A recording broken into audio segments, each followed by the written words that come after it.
was autumn 1950 when the first Porsche landed on American soil. Importer Max Hoffman received 3 Porsche 356s to his dealership in New York City.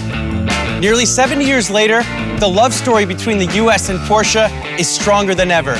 We'd like to celebrate America's Independence Day with you. I'm Patrick Long, and this is the Porsche Top 5 American Icons.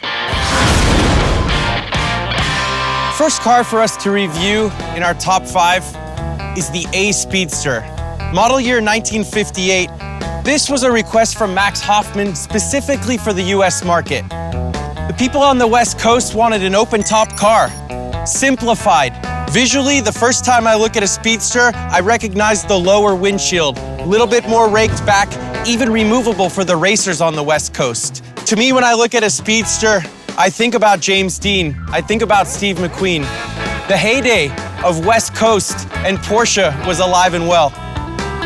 Ironically, the Speedster was one of the cheapest 356s at the time. Now they draw some of the biggest price premiums of all cars from Porsche. Now let's go check out 4 more examples that followed after the Speedster.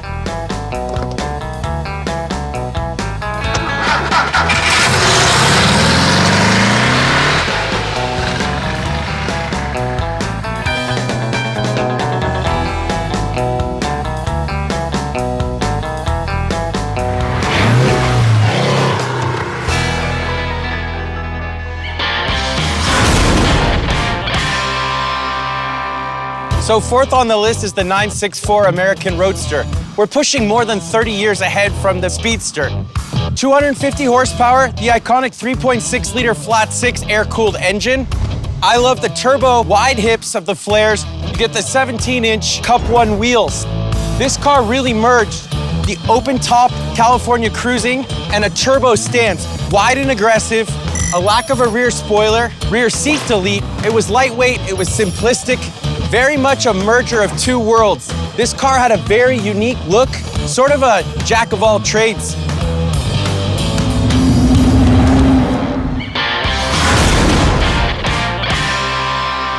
Staying within the 964 family, we moved to the RS America. Hardtop, coupe, lightweight, sport seats, all the things that a track junkie would want. Many of them came no sunroof, no AC, no radio. It was all about performance.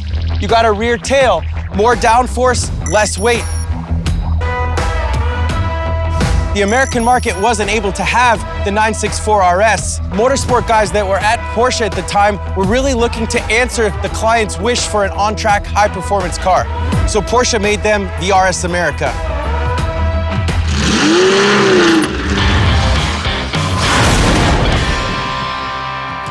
2019 marks the 50th anniversary of the Porsche 917. The example to my left, the Can-Am, built for the American market to take on the other competitors in an exclusive North American championship. Flat 12, over 800 horsepower, turbocharged, open-top Spider. This car raced in the Can-Am championship, mostly under Roger Penske.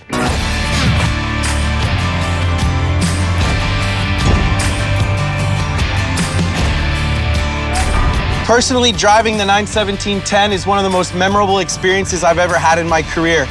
This car has downforce, an immense amount of boost, tons of horsepower, and you're quickly reminded of the dangers when your front feet are sitting past the axles of the front wheels. Fuel tanks surround you. You have a massive engine sitting right over your left shoulder. This is as pure of a racing experience as you could ever have.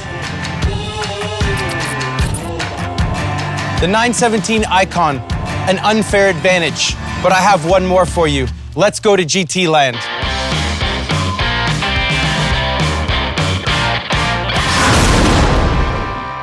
Number 1 on the list of the American icons, the Porsche 934.5. Wide wheel arches, a single turbo pushing 600 horsepower. So limited, it was only 10 units produced for America. The competition knew how strong this was. This car delivered everything that the rule makers didn't want to see on the racetrack. In fact, it was banned before it hit the road. To me, the purest form of motorsport is when you interpret the rule book. But instead of talking about the facts, let's get in and drive.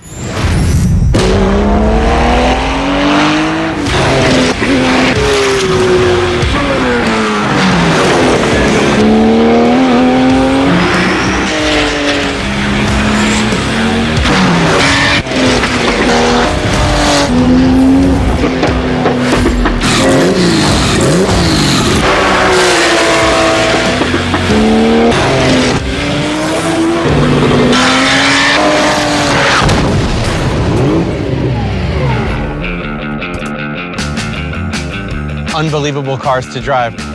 Well, that was your Porsche Top 5 American Icons. Thanks for riding along, and happy 4th of July.